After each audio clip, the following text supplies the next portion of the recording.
राजस्थान के सुनहरी रेत अपने अंदर हजारों राज छिपाए बैठी है। यहां के हर किले, हर महल और हर खंडहर की अपनी एक कहानी है।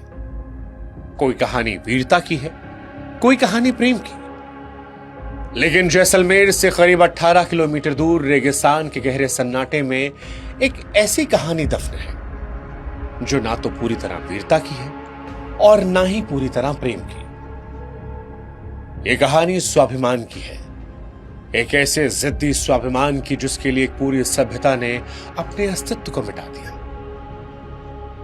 यह कहानी है कुलधरा की, जिसे आज दुनिया भारत के सबसे डरावने और रहस्यमयी गांवों में से एक मानती है। जब आप कुलधरा की सरहद में कदम रखते हैं तो हवा का रुख अचानक से बदल जाता है। दिन की तेज रोशनी में भी वहां एक अजीब सा भारीपन और ठंडक महसूस होता है। टूटे हुए घर, वीरान दीवारें और उजड़े हुए आंगन आज भी किसी के इंतजार में पलके बिछाए लगते हैं। करीब 200 साल गुजर चुके हैं, लेकिन आज भी ऐसा लगता है जैसे कल की ही बात हो। जब यहां खेल रहे थे बच्चे, औरतें पनघट से पानी ला रही थी, चौपालों पर बुजुर्गों की हंसी गूंज रही थी। फिर एक रात सब कुछ बदल गया। एक ऐसी काली रात आई जिसकी सुबह आज तक नहीं हुई। 84 गांवों में हजारों लोग हवा में गायब हो गए और अपने पीछे छोड़ गए तो बस एक श्राप जो कभी खत्म नहीं हुआ, साथ ही वो सन्नाटा जो मौत से ज्यादा बदतर रहा। इस रहस्य को समझने के लिए हमें इतिहास के पन्नों को पलटना पड़ेगा। ऐतिहासिक रिकॉर्ड से बताते हैं कि कुलधरा की स्थापना करीब 13वीं सदी के आसपास हुई थी। इसे पालीवाल ब्राह्मणों ने बनाया था, जो मूल रूप से पाली क्षेत्र से माइग्रेट होकर यहां पहुंचे थे। उस दौर में कुलधरा कोई वीरान खंडहर नहीं, बल्कि जैसलमेर रियासत का सबसे समृद्ध, सबसे ताकतवर और खुशहाल गांव हुआ करता था। पालीवाल ब्राह्मण सिर्फ पुजारी नहीं थे, बल्कि वो बहुत बड़े व्यापारी और अद्भुत वैज्ञानिक सोच वाले किसान थे। रेगिस्तान जहां पानी की एक एक बूंद के लिए तरसना पड़ता है, वहां पालीवाल ब्राह्मणों ने अपनी बुद्धिमत्ता से खेती का एक ऐसा मॉडल तैयार किया जिसे देखकर आज के वैज्ञानिक भी हैरान रह जाते हैं। उन्होंने एक खड़ीन तकनीक इजाद की थी जिससे वो बारिश की एक एक बूंद को जमा करते और रेगिस्तान की बंजर जमीन पर सोना उगाते थे। उस दौर में कुलधरा व्यापार का एक बड़ा समृद्ध केंद्र बन गया। यहां के लोग अमीर थे, सुसंस्कृत थे और उनका समाज संगठित था। कुलधरा सिर्फ एक गांव नहीं था, बल्कि लोक कथाओं के अनुसार यह आसपास के 84 गांवों का मुख्यालय था। यहां के मुखिया का फैसला इन 84 गांवों के लिए पत्थर की लकीर था। घरों की बनावट ऐसी थी कि जून की तेज गर्मी में भी घर के अंदर ठंडक रहती थी। यहां नालियों की व्यवस्था थी, हवा का प्रवाह, वास्तु का ज्ञान। ये तमाम सबूत है कि पालीवाल ब्राह्मण अपने समय से बहुत आगे थे। उनकी समृद्धि ही उनकी पहचान थी। लेकिन अफसोस कि यही समृद्धि और सुंदरता उनकी बर्बादी का कारण भी बन गई। 19वीं सदी की शुरुआत में जैसलमेर रियासत की गद्दी पर उस समय का जो राजा था वो नाम मात्र का था। असली सत्ता और ताकत जिसके हाथ में थी वो रियासत का दीवान था, सलीम सिंह, जिसे क्रूरता के चलते कई लोग जालिम सिंह भी कहते थे। इतिहास गवाह है कि सलीम सिंह जैसा क्रूर, धूर्त और अय्याश दीवान शायद ही कोई दूसरा हुआ हो। उसे सत्ता का नशा था। वो अपनी प्रजा को कीड़े मकोड़ों से ज्यादा समझता नहीं था। इतिहासकार ये मानते हैं कि उसने जनता पर इतने टैक्स लगाए थे कि लोगों का जीना दूभर हो गया था। वो अपनी क्रूरता के लिए कुख्यात था, लेकिन लोक कथाओं में जिस कहानी का सबसे ज्यादा जिक्र मिलता है वो है एक दिल दहला देने वाली घटना। कहा जाता है कि सलीम सिंह की नजर कुलधरा गांव के मुखिया की जवान बेटी पर पड़ी। वो लड़की बहुत खूबसूरत थी। सलीम सिंह, जो पहले से ही अपनी अय्याशी के लिए बदनाम था, उस लड़की को देखकर अपना आपा खो बैठा। ये कोई प्रेम नहीं था, एक सन की दीवान की हवस और जिद थी। उसने सोचा कि मैं रियासत का दीवान हूं, मुझे कौन रोक सकता है। सलीम सिंह ने गांव वालों के पास एक फरमान भिजवाया कि अगली पूर्णमासी तक उस लड़की को मेरे महल भेज दिया जाए। अगर ऐसा नहीं हुआ तो कुलधरा पर अपनी फौज लेकर मैं चढ़ाई कर दूंगा, गांव को तहस नहस कर दूंगा और तुम्हारी एक एक ईंट से ईंट बजा दूंगा। यह संदेश किसी बिजली की तरह गांव पर गिरा। पालीवाल ब्राह्मणों के लिए सिर्फ एक लड़की की बात नहीं थी, ये उनके धर्म, उनकी इज्जत और उनके सैकड़ों साल पुराने स्वाभिमान का सवाल था। वे अपनी बेटी को एक ऐसे राक्षस के हवाले कैसे कर सकते थे जिसने पूरी रियासत को नर्क बना रखा था। लेकिन दूसरी तरफ समस्या यह भी थी कि सलीम के पास सेना थी, हथियार थे, राजा का मौन समर्थन था। गांव वाले जानते थे कि अगर मना किया तो कत्लेआम मच जाएगा। सलीम ने उन्हें सोचने के लिए कुछ दिन की मोहलत दी। ये कुछ दिन कुलधरा के इतिहास के सबसे भारी दिन थे। हर घर में डर का माहौल था। हर पिता अपनी बेटी को लेकर चिंतित था, लेकिन हार नहीं मानी। आखिरकार वो रात आई जब सलीम सिंह की दी हुई मोहलत खत्म होने वाली थी। अगले दिन पूर्णमासी थी और सलीम अपनी सेना के साथ लड़की को लेने आने वाला था। उसी रात कुलधरा के प्राचीन मंदिर के बाहर एक गुप्त सभा बुलाई गई। ये कोई साधारण सभा नहीं थी, इसमें कुलधरा के अलावा आसपास के गांवों के प्रतिनिधियों को भी बुलाया गया था। रात के अंधेरे में हजारों लोग मंदिर के प्रांगण में जमा हुए। चेहरे पर चिंता की लकीरें थीं, लेकिन आंखों में एक अजीब सी चमक। सवाल बड़ा सीधा था कि क्या हम अपनी बेटी उस जालिम को सौंप दें और अपनी जान बचा लें, या फिर हम उसका सामना करें। सामना करने का मतलब था मौत, क्योंकि निहत्थे ब्राह्मण सलीम सिंह की ट्रेंड फौज का मुकाबला नहीं कर सकते थे। तभी उस पंचायत ने एक ऐसा फैसला किया जिसकी मिसाल इतिहास में दूसरी नहीं मिलती। गांव के मुखिया ने अपनी पगड़ी उतारी, सबके सामने रख दी, भारी आवाज में कहा कि यह बेटी सिर्फ मेरी नहीं है, यह हम सबकी बेटी है। यह पाली वालों की इज्जत है। हम अपनी इज्जत का सौदा नहीं करेंगे, हम ये गांव को छोड़ देंगे।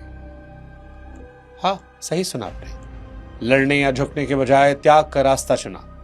हजारों लोगों ने एक ही सुर में फैसला किया कि हम अपनी पुश्तैनी जमीन, अपने पुरखों के घर, अपनी लहलहाती फसलें, जमा पूंजी सब कुछ छोड़ देंगे, लेकिन बेटी उस राक्षस को नहीं देंगे। यह फैसला हो सकता है सुनने में आपको आसान लग रहा हो, लेकिन आप कल्पना करके देखिए कि जिस घर में पीढ़ियों ने वक्त गुजारा हो, पैदा हुए हो, मरे हो, जिस मिट्टी में पूर्वजों की अस्थियां हो, जिस आंगन में बचपन बीता हो, सब कुछ एक पल में त्यागने का निर्णय। यह भारतीय संस्कृति के स्वाभिमान का सर्वोच्च शिखर था। यह घटना लगभग 1815 से 1825 के बीच मानी जाती है। फैसला हो गया था। उसी रात तुरंत अभी के अभी आदेश दिया गया कि जो जैसा है वैसा ही निकल पड़े। किसी को कुछ भी साथ ले जाने का मौका नहीं मिला। यह मंजर दिल दहला देने वाला था। आप कल्पना करके देखिए कि उस रात हजारों घरों के दिए एक साथ बुझा दिए गए। औरतों ने अपने भारी सोने चांदी के गहने जो वो साथ नहीं ले जा सकती थी, उन्हें घर के आंगन में गड्ढा खोदकर गाड़ दिया। बुजुर्गों ने रोते हुए अपने घरों की दीवारों की चौखट को आखिरी बार चूमा। बच्चों के खिलौने आंगन में बिखर गए। चूल्हों में जलती हुई आग पर पानी डाल दिया गया, जिससे उठने वाला धुआं उस रात की गवाही दे रहा था। बैलगाड़ियां जुती और एक महापलायन शुरू हुआ। यह शायद दुनिया का सबसे रहस्यमयी पलायन था। 84 गांवों के हजारों लोग, बच्चे, बूढ़े, औरतें, जानवर सब एक साथ निकले। हैरानी की बात है कि उसके जाने की किसी को भनक तक नहीं लगी। सलीम सिंह के गुप्तचरों को भी पता नहीं चला। ऐसा लगता है जैसे रेगिस्तान की हवाओं ने और रात के अंधेरे ने उन्हें अपनी पनाह में ले लिया था। वो हजारों लोग किस रास्ते से गए, किधर गए, कहां जाकर बसे, ये आज तक एक अनसुलझी पहेली है। कुछ इतिहासकार ये मानते हैं कि वो जोधपुर चले गए, कुछ कहते हैं कि अलग अलग जगहों पर बिखर गए, लेकिन उस रात के बाद उन्हें कभी एक साथ नहीं देखा गया। जाते जाते उन ब्राह्मणों की आंखों में आंसू थे, लेकिन दिल में एक आग थी।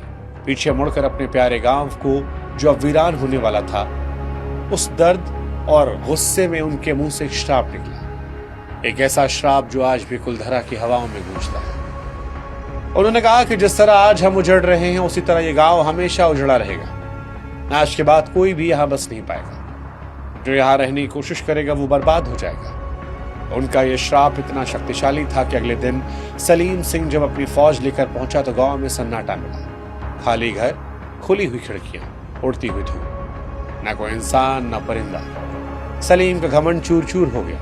न लड़की मिली न प्रजा, उसे मिली तो बस एक वीरान रियासत और ब्राह्मणों का शाप।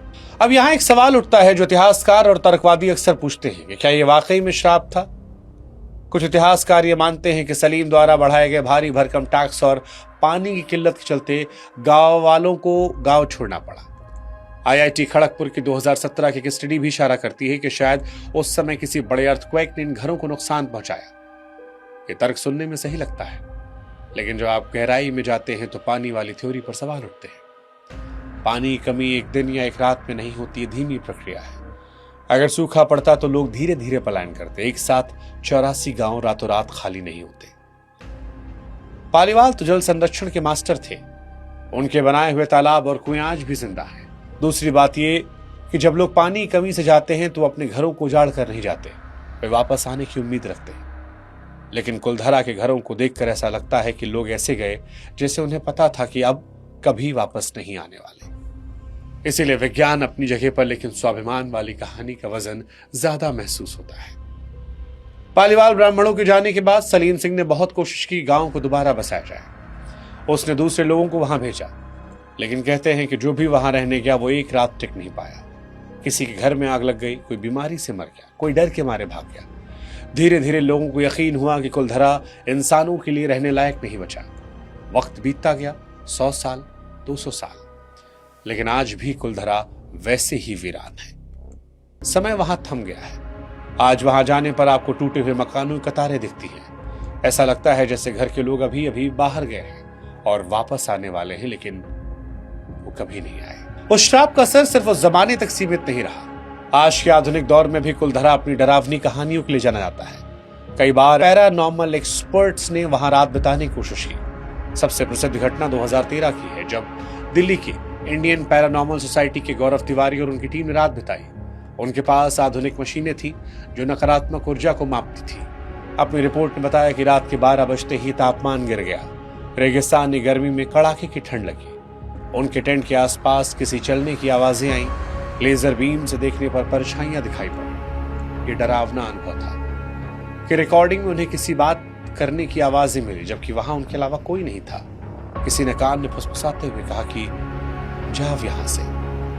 टीम के सदस्यों को खरोंची आई और ऐसा लगा कि मानो कोई धक्का दे रहा है। हालांकि इसका कोई ठोस सबूत नहीं मिला, लेकिन उस रात के अनुभव ने टीम को हिलाकर रख दिया था। श्राप सिर्फ गांव तक सीमित नहीं रहा। उस दीवान सलीम सिंह का भी अंत बहुत बुरा हुआ। पालीवालों के जाने के बाद रियासत की आर्थिक स्थिति चरमरा गई, क्योंकि खजाना भरने वाले चले गए थे। सलीम सिंह का अत्याचार और बढ़ता गया। अंत में उसे कर्मों की सजा मिली। वैसे ऐतिहासिक रिकॉर्ड उसकी मौत पर बहुत साफ नहीं है, लेकिन लोक कथाएं कहती हैं कि उसके ही लोगों ने उसके खिलाफ साजिश रची थी और उसे जहर देकर मार डाला या किसी बीमारी से वो सड़कर मरा। कई कहते हैं कि ब्राह्मणों का श्राप उसे ले डूबा। उसका आलीशान महल, जिसे मोती महल या सलीम सिंह की हवेली कहते थे, वो आज भी जैसलमेर में मशहूर है। लेकिन जिस घमंड के लिए उसने 84 गांवों को उजाड़ा था, वो घमंड मिट्टी में मिल गया। आज कुलधरा ASI की देखरेख में है। ये प्रोटेक्टेड मॉन्यूमेंट्स में है। दिन में यहाँ पर्यटक आते हैं।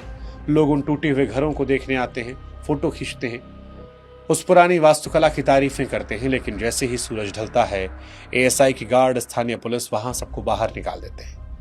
गेट पर ताला लग जाता है, क्योंकि सूर्यास्त के बाद यहां रुकना मना है। कुलधरा को एक बार फिर उसी अंधेरे और सन्नाटे के हवाले कर दिया जाता है जो उसका नसीब बना। कुलधरा की कहानी हमें सोचने पर मजबूर करती है कि स्वाभिमान की कीमत क्या होती है। आज हम छोटी छोटी बातों पर समझौता कर लेते हैं, लेकिन पालीवाल ब्राह्मणों ने अपनी इज्जत के लिए अपनी पूरी दुनिया को कुर्बान कर दिया था। वो खामोश दीवारें आज भी चीख चीख कर कहती हैं कि हम उजड़ गए लेकिन झुके नहीं। वो गांव डरावना जरूर है, लेकिन वो पवित्र भी है, क्योंकि वहां त्याग की खुशबू आती है। लोग उसे भूतिया कहते हैं, लेकिन शायद भूत नहीं है। वहां उन हजारों लोगों का दर्द है, उनकी यादें, उनका स्वाभिमान आज भी हवाओं में तैर रहा है। अगर आप कभी कुलधरा जाएं और वहां की रेत को कान लगाकर सुने, तो शायद आपको भी वो आवाज सुनाई पड़े। 84 गांवों के कदमों की आवाज जो रात के अंधेरे में अपने घर को छोड़ के हमेशा हमेशा के लिए जा रहे थे। सवाल, क्या कुलधरा श्रापित है? जवाब है हाँ, लेकिन ये श्राप किसी चुड़ैल या जिन का नहीं। ये श्राप टूटे हुए दिलों का है, जिन्हें बेवजह सताया गया। और टूटे हुए दिल की बद्दुआ पत्थर की लकीर सी होती है, जो सदियों तक नहीं मिटती। कुलधरा के खंडहर आज भी चीख चीख कर एक कड़वा सच बयां करते हैं। हम डरते हैं उन वीरान रास्तों से, उन अनजानी आवाजों से, लेकिन असली डर उन दीवारों में नहीं, उस वजह में छिपा है जिसने उन्हें खाली किया। अगर पूरा समाज एक रात में मिट सकता है, तो सवाल भूतों का नहीं, सवाल सत्ता का है। क्योंकि भूत तो शायद कहानियों में होते हैं, लेकिन सत्ता का अहंकार हकीकत में बस्तियां उजाड़ता है। फैसला आपका, कौन ज्यादा डरावना है, वो 200 साल पुराना श्राप या वो जिंदा अहंकार? अपनी राय कमेंट सेक्शन में लिखिएगा। क्योंकि इतिहास गवाह है, जब जब सत्ता हदें पार करती है तो कुलधरा जैसे खंडहारे बचते हैं। क्राइम बुक की इस कहानी में फिलहाल इतना ही। ऐसी और कहानियों के लिए आप क्राइम बुक के साथ जुड़े रहिएगा और अगर अब तक हमें सब्सक्राइब नहीं किया है जरूर कर दीजिएगा।